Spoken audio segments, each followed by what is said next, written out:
Welcome back, YouTube. Today, I'm just going to go over real quick how I set up my bow and how I think this is the fastest, easiest way to shoot a traditional bow.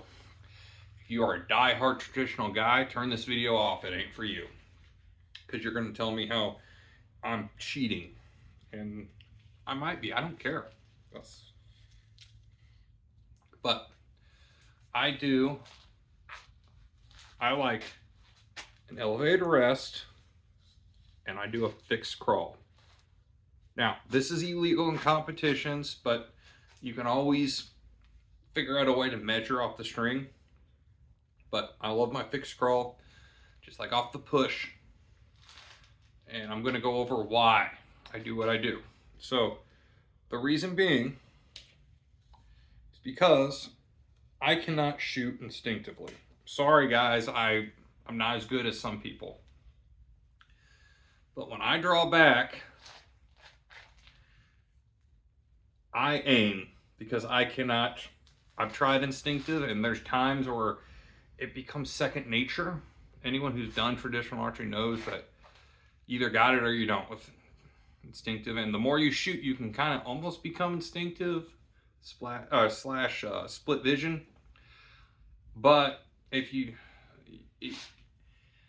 just can't. I can't do it. I'm not consistent enough with it. So I like to use the tip of my arrow to aim. And what you are doing, so if I drew back like right underneath, I would have a larger gap. That looks awful because I have my hat bill on. My hat with a bill on.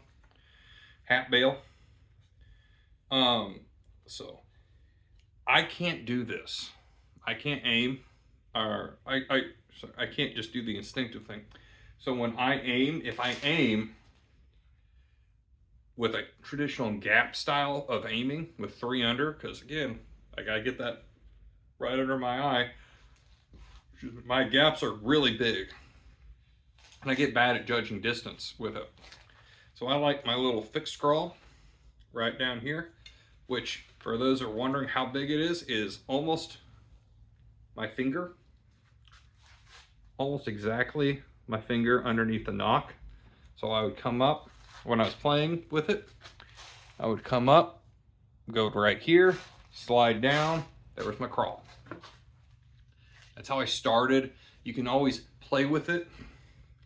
And I try to get a point on distance at 30 yards. Because I can gap anything under that. I'm pretty good at gapping. When I get a broad hit on here, I'll paint the back white. Again, go watch the push. I'm taking this from him, okay? Like, I'm copying him.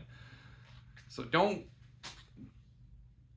say I'm doing this, I'm stealing his stuff. I'm giving him credit. He did it first, and he's right. And that will actually give me a point on, and I'll paint the back of the blade and use it like a pin.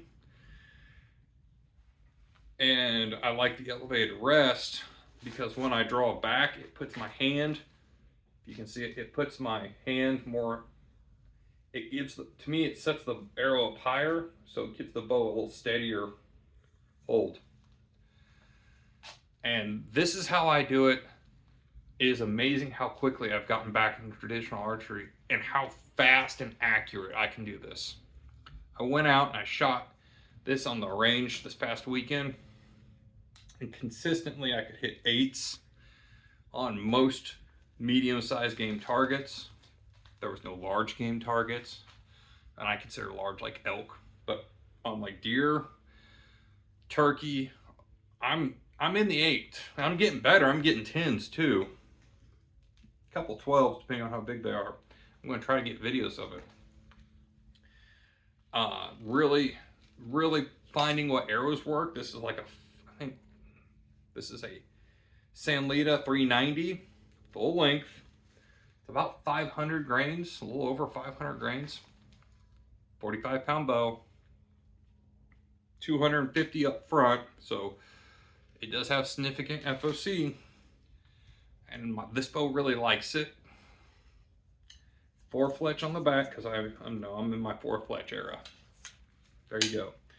And I don't know, I've just found this style really works, and I hope it helps someone out and helps you kind of bend that, like cut that learning curve down a little bit, so maybe you can get out and hunt more with this stuff instead of taking 2-3 years in your backyard.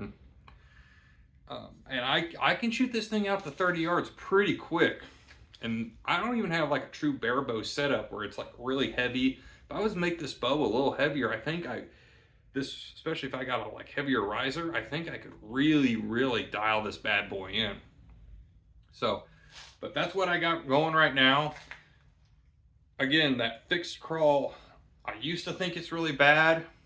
I actually really like it, and I'm going to say, if you do want a fixed crawl, I recommend an ILF bow. I think the ILF bow really helps this out a lot. It's really going to make it's going to really help tuning, because then you could always tiller the bow more.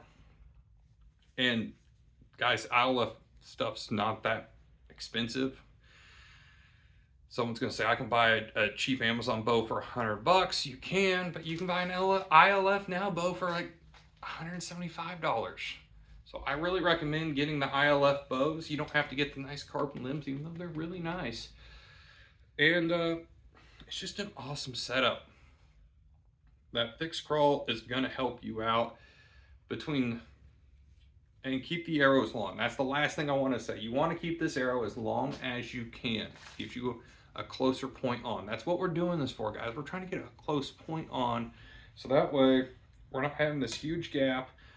And what happens is, the more you practice with your gaps, the more you go out and shoot, you're going to realize that you're going to start getting it, and you're going to start learning instinctive shooting a little bit.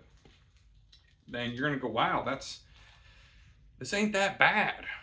Like you can learn this and shoot this style bow farther than you think and more consistent than you think. Again, if you're a traditional split finger instinctive shooter, awesome, you go for it. This video is for you guys out there struggling. I'm trying to get you on target. And to quote Ohio Premier Archery, hope I said that name right, if you treat this thing like magic, it will act like magic. If you treat this thing like science, it will act like science. And that learning curve will shorten up real quick, and you'll be in the woods killing things just like your great granddaddy did if he was a bow hunter, or like any of your old time bow hunter guys. So hope this helped you out. If you like this video, hit the subscribe button. If there's any links down below, take a look at those links. They help out the channel. Get out, shoot your bow, have fun. If you have anything to say, good, bad, or otherwise, leave it down below, and I will try to get back with you. See you in the next video.